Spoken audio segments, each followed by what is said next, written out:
Hello నమస్తే, నేను Ashok. Welcome to tea time news. ప్రస్తుతం నాతో పాటు ఒక స్పెషల్ గెస్ట్ ఉన్నారు.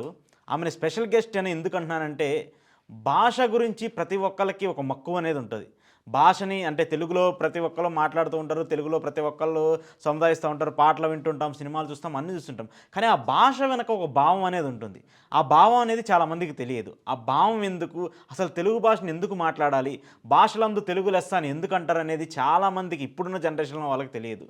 అంటే చాలా కథలు వింటూ ఉంటాం, పురాణాలు చూస్తూ ఉంటాము, మహాభారతము, భాగవతము, రామాయణము ఇలాంటి ఎన్నో వాటిని చూసినా కూడా చాలామంది ఇప్పుడున్న సొసైటీలో, ఇప్పుడున్న సాంస్కృతిక పరిస్థితుల వల్ల చాలామంది దాన్ని మర్చిపోతున్నారు.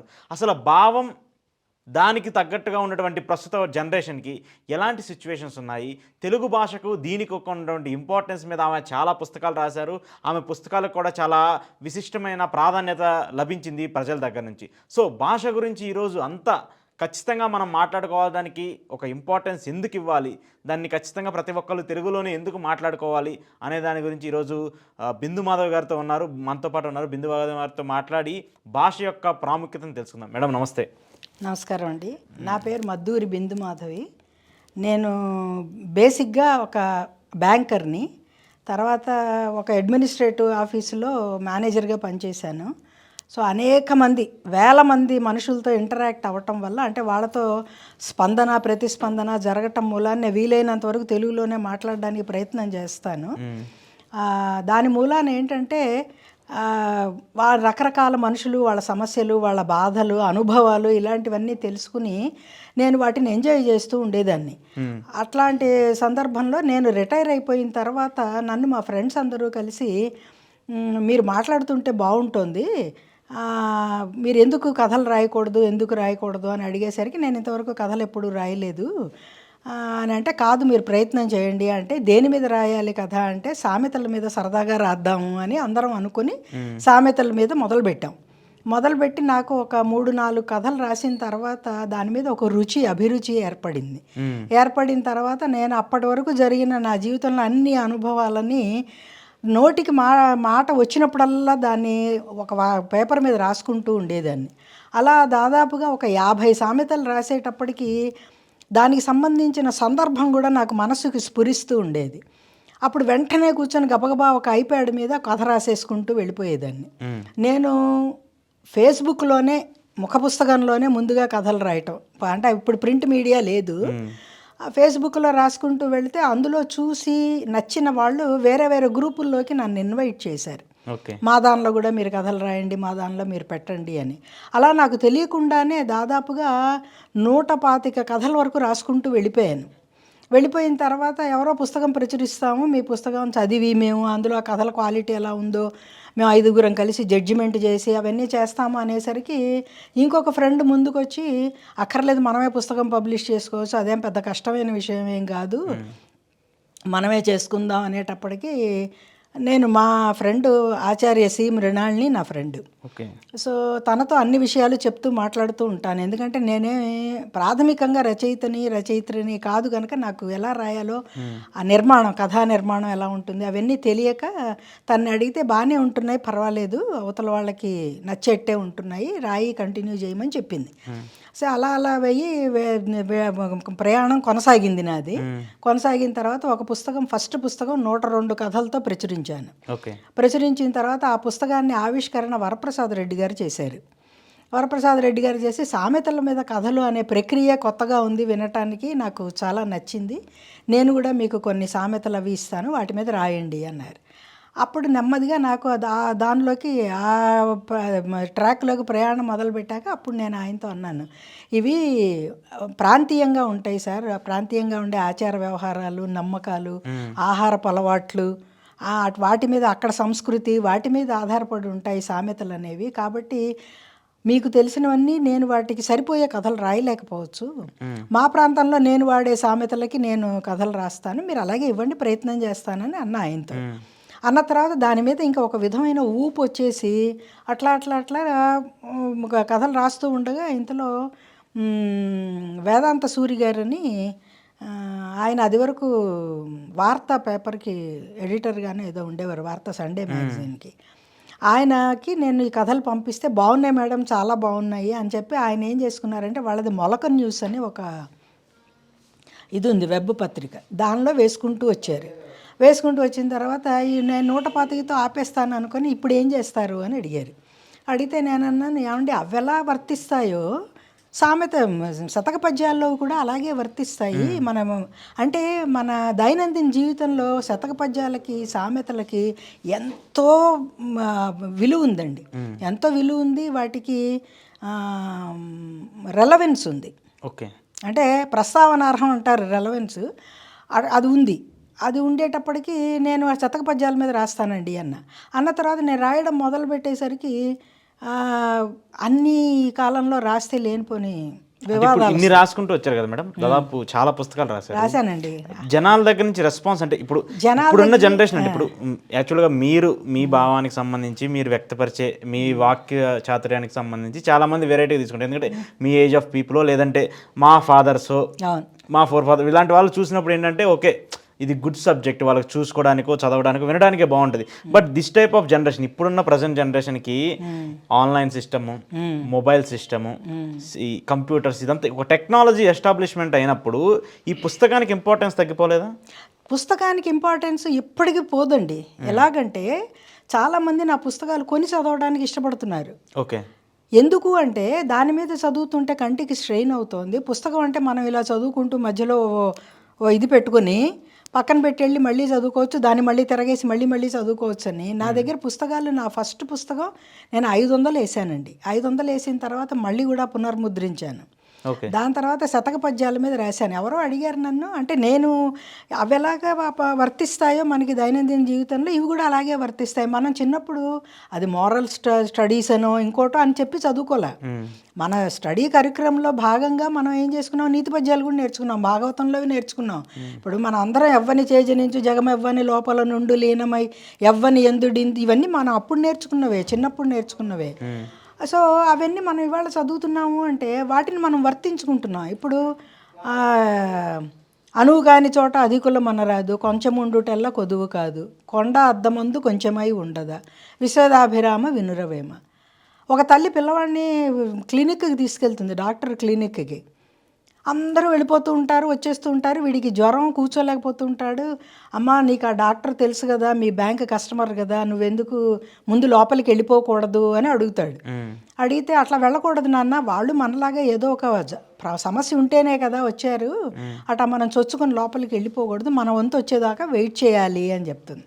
చెప్పి అప్పుడు ఈ పద్యం చెప్తుంది. వాడికి వెంటనే అర్థమవుతుంది, ఓహో అలాగా అంటాడు. అలాగే అల్పుడెప్పుడు పలుకు ఆడంబరముగాను, సజ్జనుండు పలుకు చల్లగాను, ఓ డాంబిగాలు పలికేసి నేను అది చేసేస్తా ఇచ్చేసేస్తా అంటూ ఉంటారు. అనేవాడిని మనం వెంటనే వాడిని చూడగానే వీడు అల్పుడెప్పుడు పలుకు ఆడంబరముగాను అని మన తెలియకుండానే ఆసువుగా నోట్లోంచి వచ్చేస్తుంది. అలా అవి నేను మాట్లాడుతూ ఉండేటప్పటికి చిన్న జనరేషను, పెద్ద జనరేషను అందరూ కూడా అది లైక్ చేసి మీరు మాట్లాడేది చాలా బాగుంటుందండి, ఎందుకంటే మీరు దాన్ని ఒక పద్యానికో ఒక సామెతకో కనెక్ట్ చేస్తుండేటప్పుడు ఇది మాకు మనసుకు బాగా నాటుకుంటుంది. అంటే ఇవన్నీ ఇప్పుడు మేము చిన్నప్పుడు చదువుకునేటప్పుడు పుస్తకాల్లో ఉండేవి, తెలుగు సంబంధించి పుస్తకాలు ఉంటాయి, సంస్కృతానికి సంబంధించి పుస్తకాలు ఉంటాయి. ప్రతి క్లాస్లో ఒక్కొక్క స్టేజ్ ఆఫ్ లెవెల్లో వాళ్ళు 10th క్లాస్ అయితే ఒక పెద్ద సబ్జెక్ట్ పెట్టేవాళ్ళు, రామాయణం మహాభారతం గురించి, ఇతిహాసాలు, మన పురాణాలు, దానికి సంబంధించి ఇంపార్టెన్స్ అన్ని పెట్టుకుంటూ వచ్చారు. అప్పుడు తెలుస్తూ ఉండేది అంటే తెలుగు అనేది ఒక భాష కంటే కూడా. ఎందుకని ఇప్పుడు ఆ సమస్య వస్తోందంటే మీరు మిగిలిన సబ్జెక్టులన్నీ ఇంగ్లీష్ భాషలో చదువుకొని తెలుగును ఒక భాషగా మాత్రమే చదువుకుంటే మీకేమవుతుంది, మహా అయితే మన ఇతిహాసాల్లోంచి, పురాణాల్లోంచో లేకపోతే చరిత్రలోంచో కొన్ని కథలు మాత్రమే పెట్టగలరు. అదే మనం చాలా దేశాల నుండి, నేను 28 దేశాలు తిరిగాను. 28 దేశాల్లో వాళ్ళ మాతృభాషలోనే వాళ్ళు చదువుకుంటారు, మాతృభాషలోనే మాట్లాడతారు, వాళ్ళు ఇంగ్లీష్ వాడరు. మరి వాళ్ళందరూ సక్సెస్ అయ్యి వాళ్ళు ఎంతో విజయాలు సాధిస్తున్నారు, ఎంతో స్థాయిలకు వెళ్తున్నారు. మనం ఎందుకు చేయలేకపోతున్నాం? మనకి చిత్తశుద్ధి లేదంతే. సో నేను అది ప్రత్యక్షంగా చెప్తున్నాను, నేను మీకే ఇది కాదు, నేను ప్రత్యక్షంగా చూసి వచ్చి చెప్తున్నాను. రష్యాలో ఇంగ్లీష్ మాట్లాడరు, ఫ్రాన్స్లో ఇంగ్లీష్ మాట్లాడరు, జర్మనీలో ఇంగ్లీష్ మాట్లాడరు, పోలాండ్లో ఇంగ్లీష్ మాట్లాడరు. మరి ఆ దేశాలన్నీ అభివృద్ధి చెందట్లేదా? చెందుతున్నాయి. ఎందుకు? ముందు మనం మన సంస్కృతిని మనం తెలుసుకోవాలి, మన ఆహారపు అలవాట్లు తెలియాలి, మన పద్ధతులు, మన నాగరికత, ఇవన్నీ ముందు మన మాతృభాషలో ఇంట్లో వాడుతూ ఉంటే మనకి తెలుస్తాయి. అంటే ఇప్పుడు ఏమైపోయిందంటే మేడం, ఇంట్లో కూడా ఫాదరు ఏదో ఒక సాఫ్ట్వేర్ ఎంప్లాయీ ఏదో ఒక వర్క్ చేస్తూ ఉంటారు, మదరు ఏదో ఒక జాబ్ చేస్తుంటారు. సో వీళ్ళేంటి ఆఫీస్లో ఇంగ్లీష్లో మాట్లాడొస్తారు, ఇంట్లో కూడా ఇంగ్లీష్ మాట్లాడుతుంటారు. పిల్లలు వీళ్ళిద్దరు ఇంగ్లీష్లో మాట్లాడుతుంటే చూసి చూసి చూసి పిల్లలు కూడా ఇంగ్లీష్లో అంటే అసలు వాస్తవానికి మన పుట్టుకకు సంబంధించి కారణమైనటువంటి భాష అదే మెయిన్ ఏమవుతుంది, ఇప్పుడు మమ్మీ మమ్మీ అంటుంటారు. ఆ మధ్య ఎవరో ఒక పెద్ద ఆయన చెప్పారు, మమ్మీ అంటే ఎవరండి మీకు, ఆ దేశాల్లో మమ్మీ అనేది డెడ్ బాడీ. అంటే మనం దాని లోతులు తెలియకుండా ఎవరో ఏదో చేశారని దాన్ని పాటించేయడానికి మనం రెడీ అయిపోతున్నాం. మన సంస్కృతిని వదులుకోవడానికి మనకి ఏ విధమైన బాధ లేదు, బయట దాన్ని అనుసరించడానికి భేషజం కావాలి. సో దాంతో ఏమవుతుంది, వేరే వాళ్ళు ఎవరు ఇది వాడలేదు అనేటప్పటికి నేను కూడా ఏంటంటే ఇది వాడుతూ ఎవరైనా మాట్లాడితే నేను తెలుగులోనే మాట్లాడండి, మనకు ఉన్నాయి. దానికి చాగంటి కోటేశ్వరరావు గారు చెప్పారు, మనకి 56 అక్షరాలు ఉన్నాయి, బోలెడన్ని పదాలు ఉన్నాయి, ఒక్కొక్క విషయాన్ని మనం వ్యక్తపరచడానికి బోలెడంత పదాలు ఉన్నాయి. మనకి ఇంగ్లీష్లో 26 అక్షరాలు, ఇవి 56 అక్షరాలు, ఎన్ని పదాలు మనకి ఉన్నప్పుడు మనకి ఒక్కొక్క పదం ఒక్కొక్క సందర్భంలో వాడినప్పుడు అది ఒక అందమైన భావాన్ని కన్వే చేస్తుంది, ఒక మంచి స్పందన కలిగిస్తుంది. అది మీరు మాట్లాడి చూడండి, వాడి చూడండి, మీకు అర్థమవుతుంది. మీకు మనసులో కలిగే స్పందన, బ్రెయిన్లో కలిగే ఇవి ఎంత గొప్పగా ఉంటాయంటే మనం వదిలేస్తున్నాం అవన్నీ. మీకు నేను గారె పెడితే కదండి గారె ఎలా ఉంటుందో తెలుస్తుంది, మనం టేస్ట్ చేస్తేనే కదా దాని భావం కదా. మనం పిల్లలకి రుచి చూపించకపోతే వాళ్ళకి ఎలా తెలుస్తుంది? మనం ఏం చేస్తాం, రే ఆ విండో క్లోజ్ చేయి అంటాం. నాన్న తలుపు వేసిరా, కిటికీ తలుపు వేయడానికి అనడానికి విండో క్లోజ్ చేసిరా అనడానికి తేడా లేదు. అలాగే ఇట్లాగే మమ్మీ డాడీ ఆంటీ ఇప్పుడు మనం పూర్వం ఏమనుకునేవాళ్ళం, అమ్మ పక్కింటి గిరిజత్తయ్య ఇదేదో ఇచ్చింది, లేకపోతే ఆ బాబాయ్ గారు ఇది ఇచ్చారు, లేకపోతే తాతయ్య ఇది ఇచ్చారు, తాతయ్య తాతగారు, తాతగారు అంటే నాన్నని తాతగారు, అమ్మ నాన్నని తాతయ్య, ఒక దగ్గరతనం, ఒక ఆత్మీయత, ఒక అనుబంధం, అవి మీకు పిలుపుల్లో వస్తాయి. అందరూ ఆంటీలు అందరూ అంకుల్సే అయితే beggar uncle, driver uncle, sweeper uncle, దీనివల్ల మీకు ఎవరైతే ఎలా తెలుస్తుంది? దాని మూలాన ఏంటంటే మన ఆత్మీయతలు పోగొట్టుకుంటున్నాం, మన పిలుపులు పోగొట్టుకుంటాం. మనకి ప్రత్యేకతలు ఉన్నాయండి. మనకి నాన్న అక్క కూతురు ఒక వరుస చుట్టరికం, అమ్మ అక్క కూతురు ఒక వరుస చుట్టరికం, ఇంగ్లీష్లో చదివితే అందరూ కజిన్సే. మనం ఇంత విశాలమైన భాషని, ఇంత విస్తృతమైన పదాలని వదిలేసుకుని దరిద్రంగా దేన్నో పట్టుకు వెళ్ళాల్సిన అవసరం ఏముంది? అది మీరు పూర్తిగా నేను తెలుగే మాట్లాడతాను దానికి పదం వెతుక్కుని, అంటే ప్రజెంట్ ఏంటంటే మేడం, ఇప్పుడు మీరు ఒక భాష మీద ఒక రెస్పాన్సిబుల్ ఉన్న పర్సన్గా మీరు దాన్ని ఎక్స్ప్రెస్ చేస్తున్నారు. But the generation of the present situation ఏమైపోయింది, తెలుగులో మాట్లాడితే మాకు బయటకు వెళ్తే ఉద్యోగాలు రావు, ఇక్కడికి వచ్చే అందరూ software companies, US, UK, Canada, America, ఇలాంటి మల్టిపుల్ కంట్రీస్ నుంచి ఇక్కడికి వస్తున్నారు. తెలుగు భాష దానికే నా సమాధానం ఏంటంటే, నేను BA వరకు తెలుగు మీడియంలో చదువుకున్నాను. BA క్వాలిఫికేషన్తో నేను బ్యాంకులో ప్రొబేషనరీ ఆఫీసర్గా సెలెక్ట్ అయ్యాను. భాష నాకేం సమస్య కాలేదే, నేను MA చదివాను. ఇప్పుడు భాష అనేది పూర్వం రోజుల్లో మా నాన్నగారు వాళ్ళు చదువుకునే రోజుల్లో రెన్ అండ్ మార్టిన్ గ్రామర్ని వల్లె వేయించారు వాళ్ళు. మనం భాష మీద సరైన ఫోకస్ పెట్టక, సరైన టీచర్లు పెట్టక, వాళ్ళు సరిగ్గా టీచ్ చేయకపోవటం వల్ల వీళ్ళకి భాష రావట్లేదు. కానీ నిజంగా భాషలో చదువుకున్న వాళ్ళు ఎంతమంది ఆ భాష మాట్లాడుతున్నారు చెప్పండి? ఇప్పుడు మీరు ఇంగ్లీష్ మీడియంలోనే చదువుకుంటారు, వాళ్ళు ఏమైనా అనర్గళంగా ఇంగ్లీష్ మాట్లాడుతున్నారా? లేదు. వాళ్ళకి అటు తెలుగు రాదు, ఇటు ఇంగ్లీషు రాదు, మధ్యలో మిగిలిపోతారు, ఎటు కాకుండా అయిపోతున్నారు. ఆ సమస్య వాళ్ళకి తెలుస్తున్నా కూడా విద్యా విధానాన్ని తిడుతున్నారు. పోనీ ఏమన్నా బాగా చెప్పే చోటికి వీళ్ళు వెళ్ళి నేర్చుకుంటున్నారా? లేదు. ఇప్పుడు మీకు కొన్ని గవర్నమెంట్ స్కూల్స్ అనుకోండి, అంటే నేనేం ఎవరికి వకాలతా పుచ్చుకుని నేనేం మాట్లాడట్లే. ఇప్పుడు సరస్వతి విద్యా మందిరం ఉంది, వాళ్ళకి ఒక స్టడీ కరికులం, ఓ పద్ధతి, ఓ టీచర్లు, రిక్రూట్మెంట్, 100 సంవత్సరాల చరిత్ర, వాళ్ళ దగ్గర సక్సెస్ రేటు, ఇవన్నీ మనం చూస్తున్నా సరే మనం ఏంటంటే ఢిల్లీ పబ్లిక్ స్కూల్లో చేరుస్తాను, లేకపోతే ఓక్ రిడ్జ్ స్కూల్లో చేర్చుకోండి, తప్పులేదు. ఆ స్కూల్లో అసలు ఎందుకు వచ్చాయి? అసలు దాంట్లో తెలుగు సబ్జెక్టే ఉండదు. అసలు ఎందుకు వచ్చాయి అవి? ఇక్కడి నుంచి ప్రాజెక్టుల మీద అమెరికా వెళ్ళి ఓ 3 ఏళ్ళు ఉండి అక్కడ పిల్లల్ని కానీ, ఆ పిల్లలు అటు ఇటు కాని పరిస్థితుల్లో ఇండియా తిరిగి వస్తే వాళ్ళు అక్కడ చేరను అనేటప్పటికీ వాళ్ళ కోసం వాళ్ళని అట్రాక్ట్ చేయడానికి పెట్టారే కానీ ఈ స్కూల్స్ అన్నీ ఇక్కడున్న వాళ్ళకి ఏమైంది? అంటే ఇది మీరు చెప్తుంటే నాకు గుర్తొచ్చింది, నా ఫ్రెండ్ ఒకడు ఇటలీ వెళ్ళాడు మేడం. ఇటలీ వెళ్ళినప్పుడు అక్కడ జాబ్ కోసం సెర్చ్ చేస్తుంటే ఇంగ్లీష్లో ఇంటర్వ్యూస్కి వెళ్తున్నాడు. అన్ని అక్కడ ఉన్నటువంటి ఒక పార్ట్ టైం జాబ్ కోసం అయితే ఇంగ్లీష్లో ఇంటర్వ్యూస్కి వెళ్తున్నారు. వాళ్ళు అక్కడ అడిగింది ఏంటంటే, ఇటాలియన్ లాంగ్వేజ్ వచ్చా మీకు అని అడిగాడు. ఐ డోంట్ నో అని అన్నాడు. But you can first you learn Italian because that is our correct. Regional మా ఫ్యామిలీ మెంబర్సే, మా ఆడపడుచు వాళ్ళే జర్మనీలో పనిచేశారు. ముందు ఖచ్చితంగా 2 నెలలు వాళ్ళు జర్మన్ భాష నేర్చుకునే తీరాలి. రష్యాలో పనిచేశారు 4 ఏళ్ళు, రష్యన్ భాష నేర్చుకునే తీరాలి. మేము రష్యాలో కేవలం భాష రాకపోవటం వలన ఆ చలికి ఎక్స్పోజ్ అయ్యి గంట సేపు బయట నుంచి ఉండిపోయాం. మేము చెప్పేది డ్రైవర్కి అర్థం కాదు, డ్రైవర్ చెప్పేది మాకు అర్థం కాదు. వాళ్ళు రష్యన్నే మాట్లాడతారు. అవును, అక్కడ ఇంగ్లీష్ చాలా తక్కువ మంది మాట్లాడతారు. మరి ఆ దేశాలన్నీ అభివృద్ధి చెందట్లేదా? అంటే ఏంటంటే మన ఆలోచన విధానంలో ఉండే లోపం అది. అది ముఖ్యంగా కూడా మీకు ఇండియాలో కూడా తెలుగు వాళ్ళకే ఉందండి ఈ సమస్య. మీరు తమిళనాడుకి వెళ్ళండి, అందరూ తమిళమే మాట్లాడతారు, బోర్డులు తమిళం. కేరళ వెళ్ళండి, అన్ని మలయాళంలో ఉంటాయి. సౌత్ ఇండియన్ లాంగ్వేజ్ మన కంట్రీలో సౌత్ ఇండియన్ లాంగ్వేజ్ చాలా ఇంపార్టెన్స్ ఉంటుంది. చాలా. మీరే కర్ణాటక వెళ్ళండి, కన్నడమే మాట్లాడతారు. ఒరిస్సా వెళ్ళండి, ఒరియానే మాట్లాడతారు. మరి మనకి మాత్రం ఎందుకు ఈ దౌర్భాగ్యం? మనకున్న భావదాస్యం, అంతకంటే ఏం లేదు. చాలామంది విద్వాంసులు పెద్దవాళ్ళు చెప్తున్నారు, మేధావులు చెప్తున్నారు, మీరు మాతృభాషలో చదువుకుంటే మిగిలిన భాషలు మీరు ఈజీగా మాట్లాడగలుగుతారు, అర్థం చేసుకోగలుగుతారు, సబ్జెక్ట్ అర్థమవుతుంది అని మేధావులందరూ చెవి నీళ్ళు కట్టుకొని పోతున్నారు. మన రాజకీయ నాయకులకి చిత్తశుద్ధి లేదు. అది అమలుపరచాలి అంటే ఓటు బ్యాంకు కావాలి. ఓటు బ్యాంకు మన దగ్గర ఎవరు ఇండియాలో? చదువుకొని డౌన్ ట్రాడన్ వాళ్ళే కదా. వాళ్ళని ఇంప్రెస్ చేయాలంటే ఇలాంటివేవో చెప్పాలి. ఉన్న లాంగ్వేజ్ అసలు ఉన్న తెలుగునే తీసేసి ఇప్పుడు వాళ్ళు ఏంటి రెంటికి చెడ్డ రావడు. వాళ్ళు తెలుగు రాదు, ఇంగ్లీషు రాదు. నేను ప్రత్యక్షంగా మా పని వాళ్ళ పిల్లల్ని చూస్తున్నాను కదా, వాళ్ళకి ఏదీ రాదు.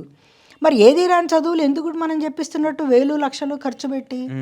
అందుకని వాళ్ళు చెప్తూనే ఉన్నారు. పాపం నేను ఇదే దాని ఉద్దేశంతో మా మనవలు అమెరికాలో ఉన్నారు, లండన్లో ఉన్నారు. వాళ్ళు ఎంత చక్కగా తెలుగు మాట్లాడతారంటే, నేను ఏదైనా తెలుగు వాడితే వాళ్ళకి వెంటనే అర్థమవుతుంది. ఇప్పుడు పద్యాల్లో ఉండే భాష వేరు, రోజువారీ మాట్లాడుకునే మాటలు వేరు, సామెతలు వేరు, వాటన్నిటిలో ఉండే భాష వేరు. అయినా సరే నేను వాడగానే వాళ్ళకి అర్థమవుతుంది. ఒక సింపుల్ ఎగ్జాంపుల్ చెప్తానండి. ఏంచితే మంచం అంతా కంతలే అనేది ఒక సామెత. మంచం ఏమిటో అనేది ఇప్పుడు ఎవరికైనా తెలుసా? నవారు మంచం అనేది ఒకటి ఉండేదనే విషయం ఎవరికైనా తెలుసా? తెలీదు. మీకేంటి డబుల్ కాట్ బెడ్స్ ఇవే తెలుసు. ఎంచితే మంచం అంతా కంతలే అనేది ఎంత విశాలమైన అర్థం ఉన్న సామెత అంటే, ప్రతి మనిషిలోనూ లోపాలు ఉంటాయి. లోపాలు లేనివాడు 100% పర్ఫెక్ట్ ప్యూర్ మనుషులు ఉండరు. కాబట్టి ఏంటంటే మనం వాళ్ళు ఈ లోపం ఉందని మాట్లాడితే ఇంకొక లోపం ఉంటుంది, నీలో ఇంకొక లోపం ఉంటుంది. దీనన్నిటికీ మన పెద్దవాళ్ళు ఎలా చెప్పారు? అవతల వాళ్ళ వైపు 1 వేలు చూపిస్తే 3 వేళ్ళు మనని చూపిస్తూ ఉంటాయి. కాబట్టి అది నేరం ఎంచటం అనేది మానేసి ఆ పరిస్థితిని గురించి ఆలోచించండి, విశ్లేషించుకోండి, అర్థం చేసుకోండి. నీలో కూడా అలాంటి ఇప్పుడు ఇవాళ నువ్వు బాగా మాట్లాడి ఉండొచ్చు, ఒకనొకప్పుడు ఎప్పుడో నువ్వు కూడా అదే తప్పు చేసి ఉండొచ్చు, కానీ నువ్వు గుర్తుపెట్టుకుంటావా? ఇది చెప్పడానికి ఇన్ని మాటలు అక్కర్లేకుండా ఎంచితే మంచం అంతా కంతలే అన్నారు అనుకోండి, కరెక్ట్గా అర్థమైపోతుంది మనకి. ఆ భాష తెలిసిన వాళ్ళకి ఈజీగా అర్థం అవుతుంది. అది వినడానికి కూడా సొంపుగా ఉంటుంది. నిన్న నేను ఎవరికో ఏదో రాస్తూ చిచ్చుగలమ్మ చిత్రాంగి పాత్రగలమ్మ పనిమంతురాలు అని వాడాను. వాడితే వాళ్ళు చాలా ఆశ్చర్యంగా, కొత్తగా ఉందండి ఈ సామెత, మేము ఎప్పుడూ వినలేదు అన్నారు. దీనికి రూట్ ఎక్కడ అంటే, పూర్వకాలంలో కట్టెపేళ్ళు పెట్టి వంట చేసేవాళ్ళు. అవును. కుండలతో వంట చేసేవాళ్ళు, రాచిప్పలతో వంట చేసేవాళ్ళు. రాచిప్ప పగిలిపోయినా, కుండ పగిలిపోయినా పాత్ర ఉండదు. ఈ కట్టెలు ఎండకపోయినా, చిచ్చు సరిగ్గా లేకపోయినా, ఎండిపోయి పెళపెళ్ళాడుతూ ఉండకపోతే మంట రాదు. ఇవి 2 ఉన్నందువల్ల ఆవిడ పనిమంతురాలు అయింది. అవే లేవనుకోండి, ఆవిడ పనితనం ఎక్కడ ఉంటుంది? అందుకని ఈ సామెత వాడేవాళ్ళు. చిచ్చుగలమ్మ చిత్రాంగి అంటే, చిత్రాంగి అంటే ఎన్ని రకరకాలుగా చిత్రించి పెట్టేసింది వంటలు అంటారు. పొయ్యి మండితే కదా ఆవిడ చేసేది. అలాగే ఒక రాచిప్పు ఉంది, ఒక కొండ ఉంది, సరిగ్గా పెట్టబోయే టైంకి అది పగిలిపోయింది. ఆవిడ ఏం చేయగలదు? ఎంత పనితనం ఉన్నా, ఎంత నేర్పరితనం ఉన్నా, ఆవిడకి వంటలన్నీ తెలిసినా ఏం చేయలేదు. అందుకని ఏంటంటే చుట్టూ అన్నీ కూడా సమకూరితే నా అంత వాళ్ళు లేరన్న ధీమాగా మనం ఏదైనా చేస్తాం. ఇది చెప్పాలంటే నేను ఆ మాట చెప్పాను అనుకోండి, వినటానికి సొంపుగా ఉంటుంది, మనకి మన రూట్స్ తెలుస్తాయి. ఇప్పుడు పూర్వం రోజుల్లో అట్లా వంట చేసేవాళ్ళు కాబోలు అని నేను చెప్తే మామూలుగా మీరు నమ్మరు, అనుభవంలోంచి వచ్చాయి సామెత. ఇప్పుడు అదే ట్రెడిషన్కి సంబంధించి రెస్టారెంట్లు అదే ట్రెడిషన్స్ పెట్టేసి హోటల్స్ పెడుతుంటే మనకి ఎంత నచ్చేస్తుందో. ఇది చెప్పాలి మేడం ఖచ్చితంగా. నేను రీసెంట్గా ఒక రెస్టారెంట్కి వెళ్ళాను, అక్కడ ఎద్దుల బండిని ఒక బొమ్మ రూపంలో పెట్టారు. ఒక పిల్లవాడు వచ్చి ఈజ్ దిస్ బులక్ కార్ట్ అంటున్నాడు. బులక్ కార్ట్ అంటే దాన్ని ఎందుకు ఉపయోగిస్తారు అని వాళ్ళ మదర్ని అడుగుతుంటే సామాన్లు మోసేదానికి ఉపయోగిస్తారు ఒకప్పుడు మా చిన్నప్పుడు మేము అది ఎక్కి తిరిగే పొలాల్లో తీసుకొచ్చి ఎక్కడికన్నా జర్నీ చేయడానికి వాటిని అదొక ఉపయోగించారు. గొప్ప అనుభవం అండి. ఆ ఎద్దు బండిలో రావటం అనేది ఒక చిన్నప్పుడు మాకు ఒక పెద్ద అనుభవం. ఎందుకంటే అది రోడ్డు మీద వెళ్తుంటే రోడ్లే ఇప్పుడు సిమెంట్ రోడ్లు లాంటివి కాదు. అది ఎగుడు దిగుడు ఎగురుతుంటే మనం ఉయ్యాలు ఊగినట్టు వెళ్ళేవాళ్ళం. అదేమో పైన గూడు టంగుమంత తలకి తగులుతూ ఉండేది. అది తగులుతూ ఉంటే అది ఇప్పుడు తలుచుకుంటే ఎంత గొప్ప మధుర స్మృతులు చెప్పండి.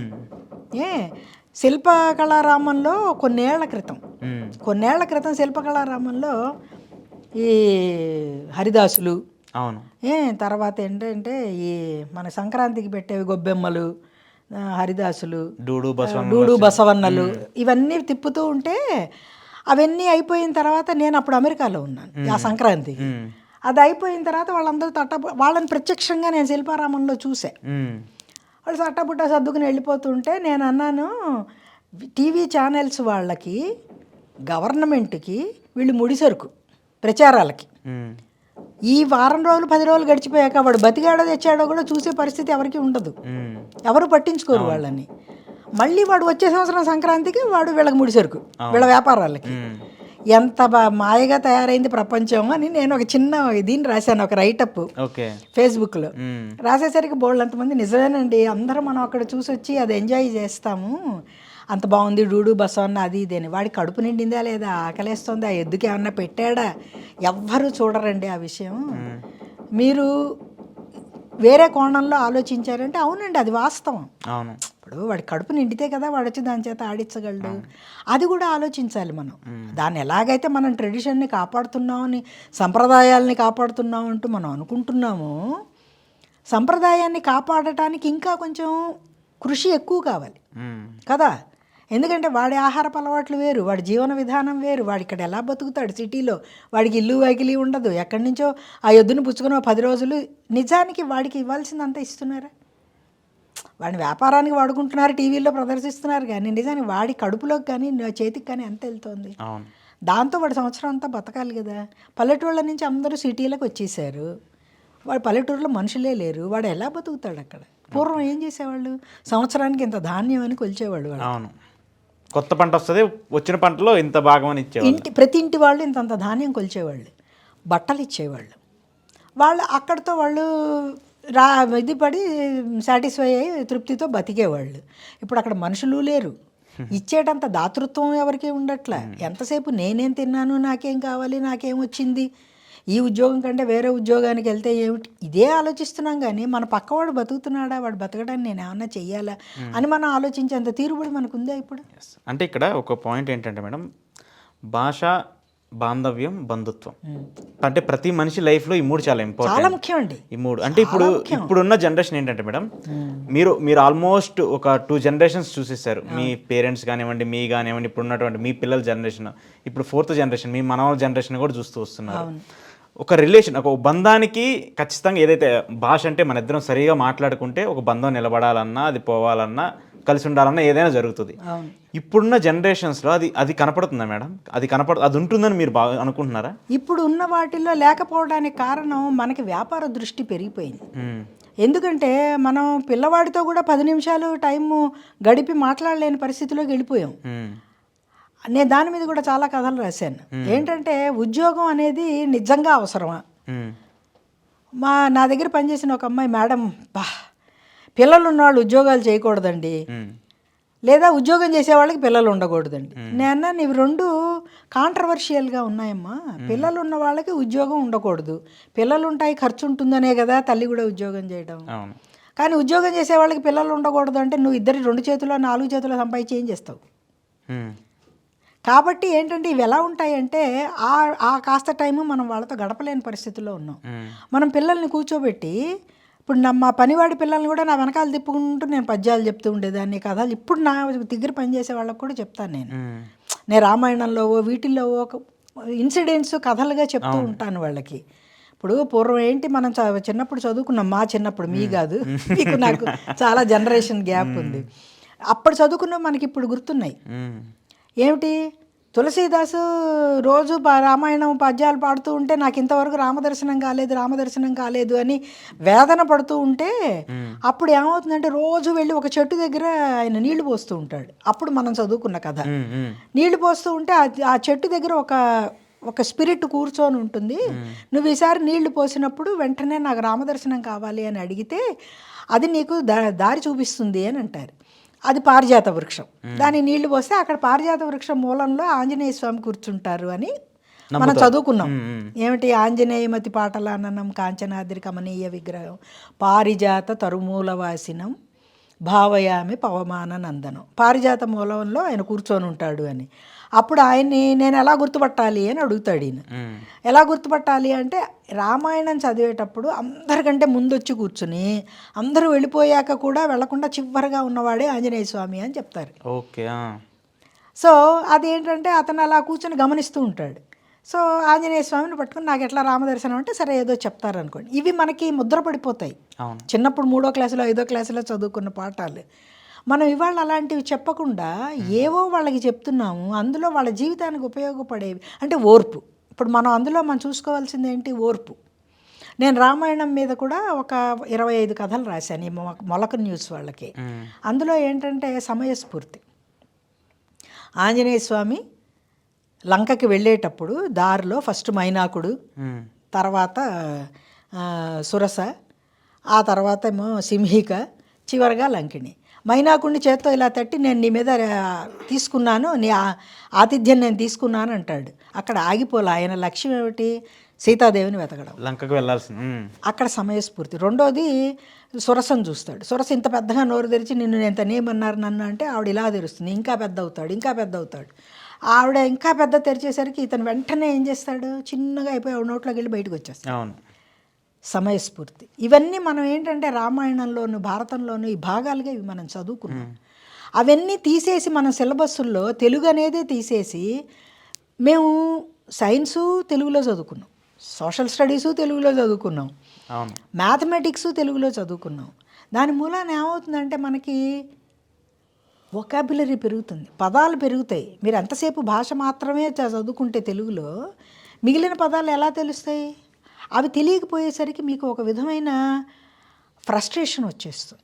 ఇది నాకు తెలియట్లే అని. పోనీ ఇంగ్లీషు తెలిసినంత మాత్రం దాని అర్థం తెలుస్తుందా? తెలియట్లేదు. కాబట్టి ఏంటంటే ముందు మనం పిల్లలకి తెలుగులో అన్నీ తెలియాలి. అన్ని రకాల దాన్ని ఏమంటారంటే భావ ప్రకటనలు తెలుగులో ముందు తెలియాలి. ఓకే. అప్పుడు మీరు ఆటోమేటిక్గా వేరే భాషలోకి దాన్ని తర్జుమా చేసుకోగలరు తేలిగ్గా. అంటే ఇప్పుడు ఇక్కడ ఏంటంటే మేడం బాంధవ్యాలు ఉన్నాయి, బాంధవ్యాలు ఉన్నాయి. ఎవరో వస్తారు వాకిట్లో వచ్చి తలుపు కొడతారు. తలుపు కొడితే వీడు వెళ్ళి వచ్చేసి ఎవరో గ్రాండ్ పెద్ద ఆయన ఓల్డ్ మ్యాన్ అంటాడు. అదే ఎవరో తాతగారు వచ్చారు అన్నాడు అనుకో, ఆయన ఫస్ట్ దగ్గర తీసుకుని ముద్దు పెట్టుకుంటాడు. అది ఆత్మీయతలు పెరుగుతాయి. ఆత్మీయత పెరగందే రేపొద్దున ఈ పిల్లవాడు ఏ రోడ్డు మీద పడిపోతాడు, ఆయన చూసి అయ్యో పాపం వాళ్ళ అబ్బాయి కదా అని చెప్పి ఆయన అర్థమైపోద్ది, లేపి తీసుకొస్తాడు. ఆ ఆత్మీయత ఎక్కడి నుంచి వచ్చింది? వీడెళ్ళి తాతగారు ఎవరో వచ్చారు అని చెప్పాడు అంటే ఆ ఏజ్ గ్రూప్ వాళ్ళందరూ తాతగారులు అని చెప్పటం వాడికి మనం నేర్పితే రేపొద్దున నిజంగా వాడు ఒక ప్రమాదంలో లిఫ్ట్లో ఇరుక్కోవచ్చు, రోడ్డు మీద పడిపోవచ్చు. అలాంటప్పుడు ఆయనకి ఒక ఆత్మీయత స్పందన ఎలా కలుగుతుంది? ఓకే. అవి మనకి భాషతో ఇంటరాక్ట్ అయి ఉంటాయి. భాష పిలుపు. ఆ పిలుపుతో కూడా ఇప్పుడు మా ఇంట్లో పని అమ్మాయి నన్ను అమ్మమ్మ అని పిలుస్తుంది. ఇంకొక అమ్మాయి నేను మ్యూజిక్ పాడుతుంది. ఆ అమ్మాయి దగ్గర అమ్మాయి పెద్ద పిల్ల ఒకరోజు సడన్గా వచ్చేసి మిమ్మల్ని నేను అమ్మమ్మ అని పిలవచ్చా అని అడిగింది. ఎప్పుడు 15 ఏళ్ల క్రితం నేను అంత వయసులో లేను. అంటే నేను తప్పకుండా పిల్లమ్మ, ఏం తప్పలేదు, నేను ఇప్పుడేం బాలాకుమారిని కాదు, ఆంటీని కాదు, అక్కని కాదు, చక్కగా పిలు, ఏం పర్వాలేదు అన్నాను. అది ఎక్కడి నుంచి వచ్చింది? ఆత్మీయత పిలుపు నుంచి వచ్చింది.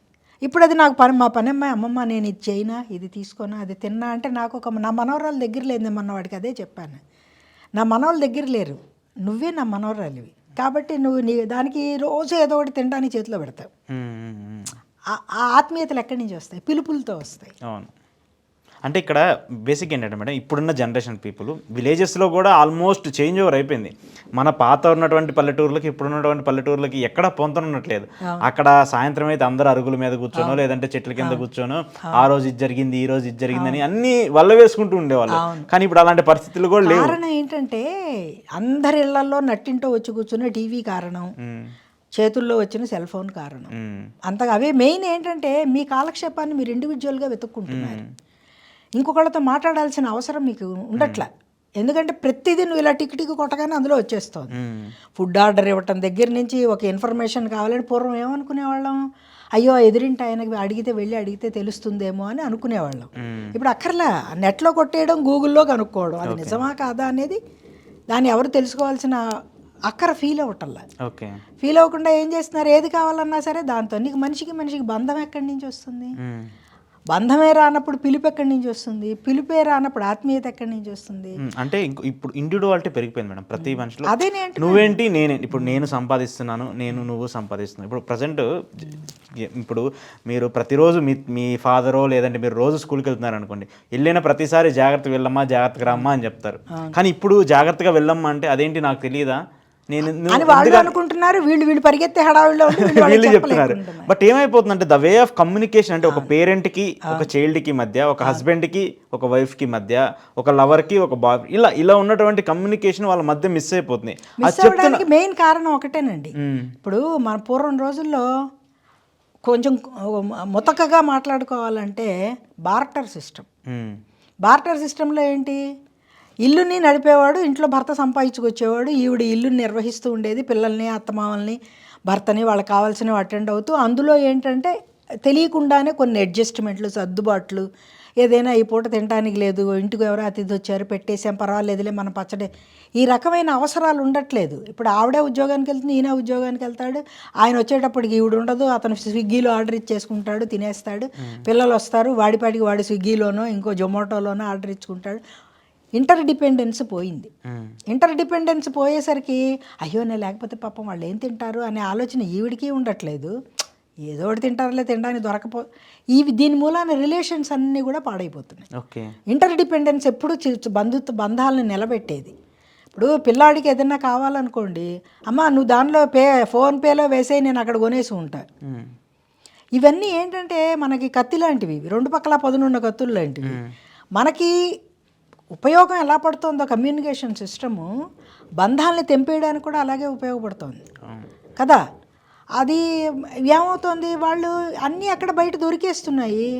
ఇంట్లో ఇప్పుడు మనకి రిలేషన్స్ ఎందుకు చెడిపోతున్నాయండి, భార్యాభర్త మధ్యలో ఈతను ఎవరితోనో తిరుగుతూ ఉంటాడు, ఆవిడ ఎవరితోనో తిరుగుతూ ఉంటుంది, వీళ్ళిద్దరికీ అదే రిలేషన్ కావాల్సిన అవసరం ఏది లేదు కదా. దాని మూలానే రిలేషన్స్ పోతున్నాయి. ఇప్పుడు అదేంటంటే మొదల నుంచి అంతకుముందు ఇవన్నీ లేవు. టీవీలు చూపించేస్తూ ఉంటాయి, ఏమేమిటి అలా చేయాలి, అడ్వర్టైజ్మెంట్లు. మా చిన్నతనాల్లో ఈ ప్రకటనలు లేవు. అంటే ఇప్పుడు టెక్నాలజీ అప్గ్రేడ్ అయింది, మనం నెగిటివ్గానే వాడుకుంటున్నాం, దాన్ని పాజిటివ్గా తీసుకోవట్లేదు. తీసుకోవచ్చు కానీ తీసుకోమని చెప్పేవాళ్ళు లేరు, అదహా నాబోటి వాళ్ళు చెప్తే వినేవాళ్ళు లేరు. ఇప్పుడు చెప్తే మీరు ఏదో అంటారు చూసారా, ఈవిడ ముసలావిడ ఈవిడికి చాలా అదే. ఇప్పుడు మేము అన్నీ చూసుకుంటూ వచ్చాం. అంటే మేము ఒక ప్రస్థానం అన్నీ చూస్తే టెక్నాలజీని ఎలా వాడుకోవాలి అనేది మంచికి వాడుకోండి, తప్పులేదు. ఒక ఇన్ఫర్మేషన్ కావాలి, లేదా ఏదైనా గబుక్కున ఒకటే సింపుల్ అండి, ఎవరికో యాక్సిడెంట్ అయింది, వారికి రేర్ బ్లడ్ గ్రూప్ ఉంది, అది బ్లడ్ కావాలి, అది వాట్సాప్లో మెసేజ్లు పెడితే గబగబా పాస్ అవుతుంది, వాళ్ళకి వాడుకోండి, తప్పులేదు. అంతేగాని నువ్వు 24 గంటలు పక్కన నేను బ్యాంక్కి వెళ్తే ఆ అమ్మాయి ఇలా చూసుకొని ఫోన్లు చేసి, ఏమండి మీరు మా దగ్గర కారు లోన్ తీసుకోండి, మీరు మా దగ్గర ఇది తీసుకోండి అని. నేను నీ దగ్గర అరగంట నుంచి నీ ముందు నేను కూర్చున్నాను, నాకేం కావాలి అని అడిగేంత తీరుబడి నీకు లేదు, అడగాలన్న ఆలోచన లేదు. ఫోన్ చేసి లేని కస్టమర్ని ఎవరినో పిలవడానికి ప్రయత్నం చేస్తున్నావు కానీ ఎదురుకుండా ఉన్న వాళ్ళని సాటిస్ఫై చేసి పంపించాలి అనేది నీకు లేదు. మీరు నేర్చుకుంటున్న చదువులు ఇవేనమ్మా. ఇప్పుడు మాకేంటి, 1 satisfied customer brings 1000 customers. Definitely. 1 dissatisfied customer takes away 10,000 customers అని మాకు ఒక ఇది ఉండేది. అందుకని ఏంటంటే ఎదురుకుండా ఉన్నవాళ్ళు రిక్షా వాళ్ళ, లేకపోతే రిటైర్ అయిన వాళ్ళ పిల్లల, మేము అందరినీ ఈక్వల్గా అటెండ్ అయ్యేవాళ్ళం. నాకు ఇప్పటికీ నేను సర్వీసులోంచి రిటైర్ అయ్యి 25 ఏళ్ళు అయింది. ఇప్పటికీ నాకు ఆత్మీయంగా పలకరించే కస్టమర్లు నన్ను గుర్తుపెట్టి పలకరించి మాట్లాడేవాళ్ళు ఇప్పటికీ ఉన్నారు. మరి నా మాటకి విలువ లేదా? నేను జాదస్తురాల్ని, ముసల్దాన్ని, పనికిరాని దాన్ని అయితే ఇవాళకి నన్ను అమెరికాలో గుర్తుపట్టి మాట్లాడిన కస్టమర్లు కూడా ఉన్నారు. ఓకే. కాబట్టి ఏంటంటే మీలో ఉండే ఒక పర్సనాలిటీ, దానికి ఒక విలువ, నీ భాషకు మనకి ఎవరైనా మనిషిని ఎలా ఆకట్టుకుంటారు చెప్పండి? వాళ్ళు మాట్లాడే భాషే కదా. వాడే భాషనా, వాడే మాటలా, పదజాలమా? ఇప్పుడు మీరు రఫ్గాను మాట్లాడచ్చు, స్మూత్గా హాయిగా సాఫ్ట్గా మాట్లాడచ్చు. దానికి దీనికి తేడా ఉంటుంది. అంటే రిసీవ్ చేసుకునే విధానాన్ని బట్టి కూడా ఉంటుంది. దానికి ఏంటంటే కాదండి, మీరు ఎంత రఫ్గా అయినా ఉండండి. నేను అయ్యో బాగున్నారండి అశోక్ గారు అన్నాను అనుకోండి, మీరు వెంటనే మేడం ఏం కావాలి అని అడుగుతారు. అవునా? అదే మీరు ఏంటండి ఇలా వచ్చి కూర్చున్నారు అన్నాను అనుకోండి, అనేటప్పటికి ఏదో కూర్చున్నాలేండి అంటారు మీరు వెటకారంగా. అంటే ఏంటంటే మన భావం, మన ఎక్స్ప్రెషన్ని బట్టి మనకి ఆత్మీయుల్ని చేరుస్తుంది, దూరము చేస్తుంది. ఓకే. అంటే లాస్ట్ కంక్లూడ్ చేస్తాం మేడం. బేసిక్గా ప్రతి మనిషి అంటే పిల్లలున్నా లేకపోయినా ఒక మనిషి తోడు కావాలని అనుకుంటాం.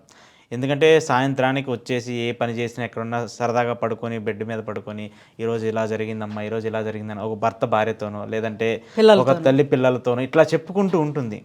ఇప్పుడున్న జనరేషన్లో ఆ కమ్యూనికేషన్ మిస్ అయిపోతుంది, ఆ భావ ప్రకటన స్వేచ్ఛ మిస్ అయిపోతుంది. ఈవెన్ అది అలా అంటే అది తప్పు జరుగుతుందో లేదంటే పేరెంట్స్ కానివ్వండి, ఒక పెద్ద అన్నలో తమ్ములో ఎవరైనా ఏం చెప్తారంటే అది తప్పు జరుగుతుందా లేదా అనేది పక్కన పెడితే, అమ్మ ఆ దారిలో వెళ్తే గుంటలు ఉంటాయంటే జాగ్రత్తగా వెళ్ళు అని చెప్తా ఉంటారు. లేదంటే ఆ పని చేసేటప్పుడు కొంచెం జాగ్రత్తగా ఉండిపోయి చేస్తూ ఉంటాం. ఇప్పుడున్న వాళ్ళకి ఇలా చెప్తున్నప్పుడు ఏమైపోతుందంటే అది మనం కన్సర్న్తో చెప్తూ ఉంటాం, అది వాళ్ళకి రిస్ట్రిక్షన్ లాగా అయిపోతుంది. అవును, అదే నేను ఉప్పు కప్పు రంబు ఒక్క పోలిక నుండి చూడ చూడ రుచుల జాడ వేరు, పురుషులందు పుణ్య పురుషులు వేరయ్య, విశ్వదాభిరామ వినురవేమ అనే కథ ఇట్లాంటి థీమ్ మీదే రాశాను. ఓకే. ఓ పిల్ల ఇంటికి వచ్చేసి ఏదో అన్యమనస్కంగా అటు ఇటు చెప్పలేక అమ్మతో మాట్లాడితే ఏముంటుందో, ఆవిడ తప్పుగా అర్థం చేసుకుంటుందేమో అనే దాంతో అటు ఇటు ఊపి సల్పనట్టు అట్లా తిరుగుతూ ఉంటుంది రెస్ట్లెస్గా. ఆవిడ పిలుస్తుంది. ఆ రోజు ఈ పిల్లని గమనించిన తర్వాత తల్లి ఏం చేస్తుందంటే పకోడీలు చేసి అక్కడ పిలిచి ఇట్లా కబుర్లు చెప్పుకుందామని పిలిచి కూర్చోబెడుతుంది. ఏంటమ్మా ఏంటి ఏదో ఉంది అన్న ఆఫీస్కు కాలేజీలో ప్రాబ్లమా, ఎవరన్నా నిన్ను ఏడిపించారా, ఎందుకు అలా ఉన్నావు అని అడుగుతుంది. అడిగితే ఒక అబ్బాయి నా వెనకాలే తిరుగుతున్నాడమ్మా, కొత్తగా వచ్చాడు కాలేజీకి, అతను ఏంటో నాకు తెలీదు, అతనికి ఏం ఉద్దేశం ఉందో నాకు తెలీదు, అతన్ని కనుక నేను ఏదైనా ఎదిరించి మాట్లాడితే అతను ఎలాంటి అడుగులు వేస్తాడో తెలియదు, ఇప్పుడు యాసిడ్లు పోయటాలును చంపేసుకోవటాలు కదా, అందుకని ఏమవుతుందో నాకు తెలీదు, మా ఫ్రెండ్ ఏమో అతని వెనకాల అట్లా వెళ్తోంది అని నెమ్మదిగా మాట బయట పెడుతుంది. మాట బయట పెట్టేసరికి అప్పుడు ఆవిడ ఈ పద్యం చెప్తుంది. చెప్పి ఇట్లా ఉంటారమ్మా అందరూ పైకి ఆత్మీయంగా మాట్లాడుతూ నవ్వుతూ ఉన్నవాళ్ళు, నువ్వు వాళ్ళ ట్రాప్లో పడే వరకు నీతో బాగా ఉన్నట్టు మసులుకుంటారు, ఆ తర్వాత వాళ్ళ నిజస్వరూపాలు బయటపడితే ఏ మనిషి కానీ ఓపెన్గా వాళ్ళ లక్షణాలను ప్రదర్శించరు. కాబట్టి మీ జాగ్రత్తల్లో మీరు ఉండాలి, మీరు బయటికి వెళ్ళి చదువుకోవాలి, కో ఎడ్యుకేషన్స్లో చదువుకోవాలి. మంచి అనేది చెడు అనేది తెలియకపోతే నీకు మంచి విలువ ఎలా తెలుస్తుంది? కాబట్టి అవి ఉంటాయి ఇవి ఉంటాయి, చెయ్యి వేసుకొని నడుస్తూనే ఉంటాయి అవి. ఎక్కడ మనం జాగ్రత్తలు పడాలి అనేది మనం తెలుసుకోవాలి. ఇప్పుడు నీ మనసులో ఉన్న బాధ అసంతృప్తి నాకు చెప్పావు కాబట్టి నాకు అర్థమైంది. అది నీలో నువ్వు అనుకుంటూ వెళ్ళి ఇంకెవరితోనో ఫ్రెండ్తో చెప్పే ఏం పర్వాలేదే నేను అతనితో వెళ్ళాను, ఎంత మర్యాదస్తుడో, కాఫీ ఇచ్చాడు తాగాను, అది ఎంకరేజ్ చేసుకుంటూ వెళ్తారు. ఎందుకంటే నీతో మాట్లాడి నీ ఫ్రెండ్ది నీ అదే ఏజ్ గ్రూపు. అవును. కాబట్టి మంచి చెడు చెప్పగలిగే వయస్సు కానీ అనుభవం కానీ వాళ్ళకి లేదు. ఆ వాతావరణం మనం ఇంట్లో తల్లిదండ్రులు పిల్లలకి సృష్టించాలి, వాళ్ళతో అడగాలి, మాట్లాడాలి. నేను ఆఫీస్ నుంచి ఏ టైంకి వచ్చినా సరే మా పిల్లల్ని కూర్చోబెట్టుకుని ఇవాళ మాకు ఇలా జరిగింది తెలుసా, ఆఫీసులో ఇలాంటి కస్టమర్ వచ్చాడు, అలా గొడవ జరిగింది, లేదా మా ఒక అమ్మాయి తప్పు చెక్ పాస్ చేసి ఇంత డబ్బు నష్టపోయింది, ఇవన్నీ నేను చెప్పుకుంటూ వచ్చేసరికి వాళ్ళకి చిన్నప్పటి నుంచి బ్యాంకింగ్లో ఉండే కొన్ని విషయాలు వాళ్ళకి తెలిసిపోయాయి, అర్థమైపోతుంది. వాళ్ళు ఓపెన్ అవుతారు. ఇవాళ స్కూల్లో ఇలా అయింది, టీచర్కి ఆకలేశారు, అదేమో నా వాటర్ బాటిల్ తీసేసుకుంది, లేకపోతే ఈ పిల్ల కొట్టింది, అవి బయటికి రావాలి అంటే ముందు మనం కూడా మాట్లాడాలి పిల్లలతో. ఆ పరిస్థితి మనం ఇంట్లో కల్పించాలి పిల్లలకి. అంటే ఉన్నదాన్ని ఎక్స్ప్రెస్ చేయాలి, అంటే దాన్ని మైండ్ లో పెట్టుకోకుండా ఎక్స్ప్రెస్ చేసినప్పుడు అది గుడ్ ఆర్ బ్యాడ్ ఎనీథింగ్ ఏదైనా చెడైనా ఎక్స్ప్రెస్ చేసినప్పుడు అసలు ఇంట్లో వాళ్ళ అవకాశం ఇవ్వకపోతే వాళ్ళు బయటికి వెళ్ళి మాట్లాడతారు. అవును, పిల్లలు డెఫినెట్ ఆ వాతావరణం మనం ఇంట్లో సృష్టించాలి. 10 నిమిషాలు మన పిల్లలకు మంచి కోరేవాళ్ళుగా మనం 10 నిమిషాలు టైం వాళ్ళకి ఇవ్వలేమా? మనకి పిల్లలు జనరేషన్ ఎక్కడి నుంచి తయారవుతుందండి? ఇంట్లో నుంచి తల్లే ప్రథమ గురువు. తర్వాత స్కూల్లో గురువు, ముందు ప్రథమ గురువు. ఆవిడ గమనిస్తూనే ఉంటుంది. ప్రతి పిల్లలో ఉండే బలాలు బలహీనతలు తల్లికి తెలుస్తాయి, తండ్రికి కూడా తెలియదు, తల్లికి తెలుస్తుంది. గమనిస్తూ ఉంటే అసలు మనుషులు మొహం వంక చూస్తున్నామా మనం ఇవాళ? గమనిస్తున్నాం వాళ్ళ పోకడలు, వాళ్ళ ఏదో రెస్ట్లెస్గా మసలటం అలాంటివి. నాయనమ్మలు కూడా చూసేవాళ్ళు పూర్వం, నాయనమ్మలు అమ్మమ్మలు గమనించేవాళ్ళు. దాని మీద కూడా నేను ఒక కథ రాశాను, ఓటమి నుంచి గెలుపు అని. ఓకే. ఇప్పుడు ఆంజనేయ స్వామి ఆత్మహత్య చేసేసుకుందాం అనుకుంటాడు సీతాదేవి కనిపించకపోయేసరికి. మళ్ళీ తనకి తనే అన్నీ ఆలోచించుకొని నేను ఆత్మహత్య చేసుకుని ఏం సాధించినట్టు ఇక్కడే కూర్చొని ఆలోచించి తపస్సు చేసి ఎలాగైనా సీతాదేవిని చూస్తానంటాడు. ఇప్పుడు అలా ఒక్క నిమిషం ఆలోచిస్తే ఆత్మహత్యలు ఉంటాయా? ఆగిపోతాయి. ఇప్పుడు ఫెయిల్ అయ్యే పిల్లలు ఉండరని కాదు, దాన్ని స్టెప్పింగ్ స్టోన్ ఫర్ సక్సెస్గా మార్చుకోవటం చేత అవ్వాలి. అదే అనునయంగా ఏ నాయనమ్మో అమ్మమ్మో మాట్లాడితే వాళ్ళు ఉన్నది ఓపెన్ అయ్యి చెప్తారు పిల్లలు. అది గమనించుకోవాలి. అంటే మనం ఆడవాళ్ళు ఉద్యోగాలకు వెళ్ళటం మూలాన కొన్ని అటువంటి వెసులుబాట్లు పోయాయి.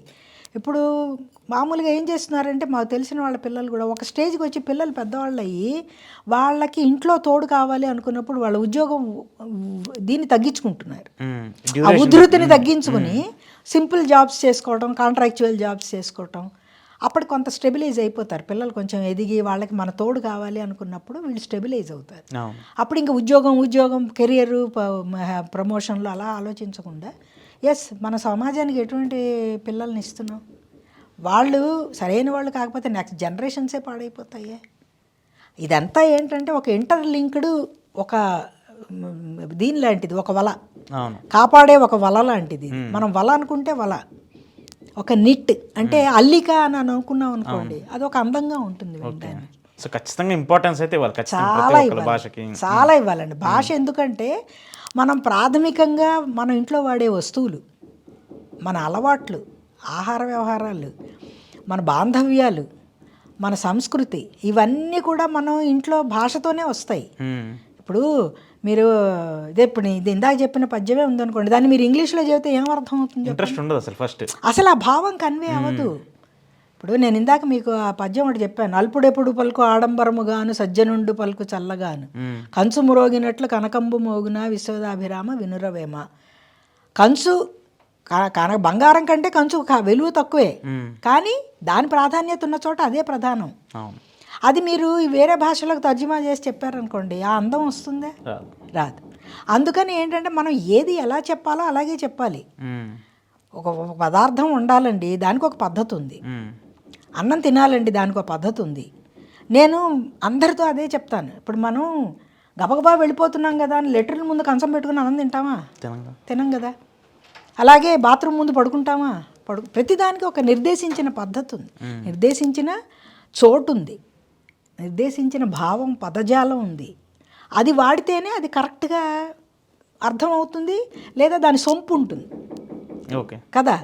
అది మనం నేర్చుకోవాలి అంటే ముందు మనం పిల్లలకి దాని మీద ఒక అభిరుచి కలగచేయాలి. మనం మాట్లాడుతూ ఉంటే వాళ్ళు కూడా విని వాళ్ళకి తెలియకుండా అనుసరించేస్తూ ఉంటారు, అదే వాళ్ళు వాడుతూ ఉంటారు. అప్పుడు అడుగుతారు అర్థాలు, ముందు తెలియవు. నువ్వు మొన్న అది అన్నావు కదా ఏంటి అని వాళ్ళ తర్వాత ఎప్పుడో అడుగుతారు, ముందు అది వినాలిగా వాళ్ళు. అదే మనం ఏంటంటే ముందు మనం అన్నప్రాసన్నాడు తీపి పెట్టి ఆ తర్వాత నెమ్మదిగా వాళ్ళ కారము పులుపులు పరిచయాలు చేసినట్టే వాళ్ళ పిల్లలకి ఇవన్నీ మన భాష ద్వారానే పరిచయం చేసి అది వాళ్ళు ఇష్టపడేలాగా చేయటం అనేది మన చేతిలో ఉంది. ఓకే. ఇప్పుడు ఒకటి కంక్లూడ్ చేస్తే ఒక పాయింట్ అడుగుతాను మేడం. ఈ ప్రేమ అనేది ఒక టాపిక్ ఎప్పుడు జనరేషన్స్ నుంచి అంటే పురాణాల నుంచి మనం చూస్తూ వచ్చాం. కృష్ణ అవతారం కానీ, రామ అవతారం కానివ్వండి, ఇప్పుడు ప్రజెంట్ ఉన్న మన కలియుగంలో కూడా ఇది మాత్రం ఎక్కడా మిస్ అవ్వని ఒక సబ్జెక్ట్. ఎన్ని జనరేషన్స్ మారినా, ఎన్ని యుగాలు మారినా, ఎన్ని తరాలు మారినా ఇది మిస్ అవ్వని సబ్జెక్టు. ప్రతి మనిషి అంటే బంధం నిలబడాలంటే అది కంపల్సరీ ఉండాలంటే ఒక తండ్రి పిల్లల బంధం కానివ్వండి, భార్యాభర్తల బంధం కానివ్వండి, లేదంటే ఒక యువకుల మధ్య ఉండేది కానివ్వండి, ఇది మిస్యూజ్ అవుతుంది అనుకుంటున్నారా? లేదంటే ఇద్దరి మధ్య కమ్యూనికేషన్ లేకుండా వాళ్ళు దాన్ని స్పాయిల్ చేసుకుంటున్నారు అనుకోవాలా? అది ఏంటంటేనండి, ప్రేమ వేరు, వ్యామోహం వేరు, కామం వేరు. ఇక్కడ ఏంటంటే చాలా తీవ్రంగా అది నాది అనే ఒక కాంక్ష. ప్రేమ అనేది ఎప్పుడూ అంత తీవ్రంగా ఉండదండి, ఆత్మీయంగా సానుకూలంగా ఉంటుంది. ఓకే. వ్యామోహము కాంక్ష మాత్రమే తీవ్రంగా ఉంటాయి. వీళ్ళు పొజిటివ్నెస్, దాన్ని వీళ్ళు ప్రేమ అని అనుకుంటున్నారు, దానికి ఒక ప్రేమ అనే తప్పు పేరు పెట్టారు. ప్రేమ వేరు. సో దానికోసం వీళ్ళు ఏం చేస్తున్నారంటే ఏ స్థాయికి వెళ్ళడానికైనా సిద్ధపడుతున్నాడంటే నిజంగా ఒక ప్రేమ ఉందనుకోండి, మీరు పడిపోతే అయ్యో పాపం అని నేను లేచి ఏదైనా మందు రాయగలిగితే అది ప్రేమ, మీరు నాకు తెలియకపోయినా. అట్లా నేను ఒక చిన్న పిల్లవాడిని, 3 ఏళ్ల పిల్లవాడు నారాయణగూడలో తప్పిపోతే వాడిని చంకనేసుకొని పోలీస్ స్టేషన్ల చుట్టూ అన్ని చోట్ల తిరిగా. ఆ చిన్న పిల్లవాడు ఏమైపోతాడో అని నాకు భయం. నాకు మధ్యాహ్నం షిఫ్ట్ ఆఫీస్ ఉంది. వాడిని పోలీస్ స్టేషన్లో ఇస్తే వాళ్ళు సరిగ్గా ఇస్తారో ఇవ్వరో అని అనుమానం వచ్చి వాడు యూనిఫామ్ని బట్టి 4-5 స్కూళ్ళు తిరిగా. అది ప్రేమ అంటే వాడు ఏమైపోతాడో, చిన్నపిల్లవాడు ఏమైపోతాడు. అలా కాకుండా నేను వాడిని తీసుకెళ్ళి అమ్మేశాను అనుకోండి, ఇది చేయొచ్చు అది చేయొచ్చు. కాబట్టి ప్రేమ వేరండి, వ్యామోహం వేరు, కాంక్ష వేరు. ఒక అనుకూలమైన అయ్యో పాపం వాడికి ఏమైపోతుందో అనే ఒక భావన వేరు, అది ప్రేమ. ఆ ప్రేమ దగ్గర ఉన్నప్పుడు ఏమవుతుందంటే మీరు ఏదైనా ఇవ్వడానికి సిద్ధపడతారు, కష్టపడడానికి సిద్ధపడతారు, మీ వస్తువుని త్యాగం చేయడానికి సిద్ధపడతారు. ఎలా అయినా పాపం తను బాగుంటే నాకు అంతే చాలు అంటే ఒక ఎండ్ వరకు వెళ్ళిపోతాం, ఆ పర్సన్కి ఏదో ఒకటి చేయాలని ఒకటిను వాళ్ళ బాగోగులు గురించి మనం ఎక్కువ ఫీల్ అవుతాం.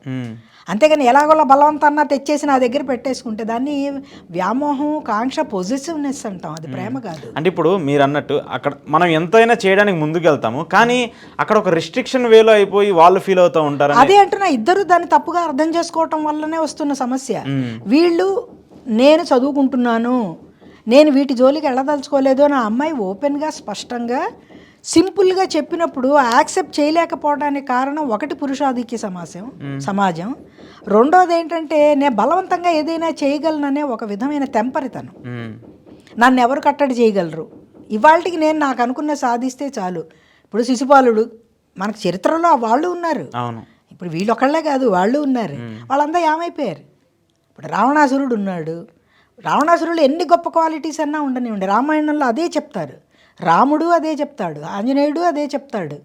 ఇంత గొప్ప పర్సనాలిటీ, ఇంత గొప్ప తేజస్సు, ఇంత తపస్సు, ఇంత శౌర్యం, జ్ఞానం ఇన్ని ఉన్న మనిషి కేవలం స్త్రీ వ్యామోహం వల్ల అన్నిటికీ పోగొట్టుకున్నాడు.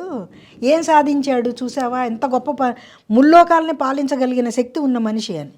ఏమైంది అంటే ఇది మనం ఎందుకు కోట్ చేస్తాము అంటే రావణాసురుడిని విలన్ చేసి చూపిద్దామని కాదు, ఈ క్వాలిటీసు అతనిలో ఉన్నాయి, అవి ఉన్నాయి, ఏది డామినేట్ చేస్తే దాన్ని బట్టి వాళ్ళ జీవితం నడుస్తుంది, అంతే కదా. సో కాబట్టి వీళ్ళు ఏంటంటే ఎప్పుడు కానీ ఒకటేనండి, మనుషులు కన్సీల్డ్ బిహేవియరే ఉంటుంది. ఓకే, ఎప్పుడు వాళ్ళ ఒరిజినల్ వ్యక్తిత్వం బయటికి వ్యక్తపరచరు. ఆ మనిషి నా దగ్గరికి వచ్చి నాది అయ్యే వరకు నేను నా ఒరిజినాలిటీ చూపించను, అప్పుడు నేను చూపించటం మొదలు పెడతా, అప్పటికి టైం దాటిపోతుంది, ఏం చేయలేరు. అది ఉంటుంది అనే విషయం తల్లిదండ్రులు చెప్పినా వాళ్ళు అర్థం చేసుకోలేని పరిస్థితుల్లో ఉంటున్నారు. ఒరిజినాలిటీ చూపించినప్పుడు గొడవలు పెరుగుతాయి. అమ్మ ఇలా ఉంటుంది, నా అనుభవం వల్ల నేను చెప్తున్నాను కాబట్టి ఇటువంటి పరిస్థితులు ఉంటాయి కాబట్టి నువ్వు చూసిన తెల్లనివన్నీ పాలు నల్లనివన్నీ నీళ్లు నమ్మద్దు, వెయిట్ చేయి అని చెప్తే వాడు 4 ఏళ్ళు వెయిట్ చేసే వరకు ఉంటున్నాడంటే విచిత్రంగా ఉంటుంది. నిజానికి పొజిటివ్నెస్ 4 ఏళ్ల పాటు వెయిట్ చేయరు, చేశాక చూపించాలంటే అటువంటి పర్సన్స్ కూడా నాకు తెలుసు. పంతం కోసం నేను ఏమైనా సరే ఆవిడని పెళ్లి చేసుకోవాలన్న ఉద్దేశంతో ఆవిడ ఏ కండిషన్స్ పెట్టిందో వాటి అన్నిటిని ఫుల్ఫిల్ చేసి ఆ తర్వాత ఆవిడని హింసించాడు.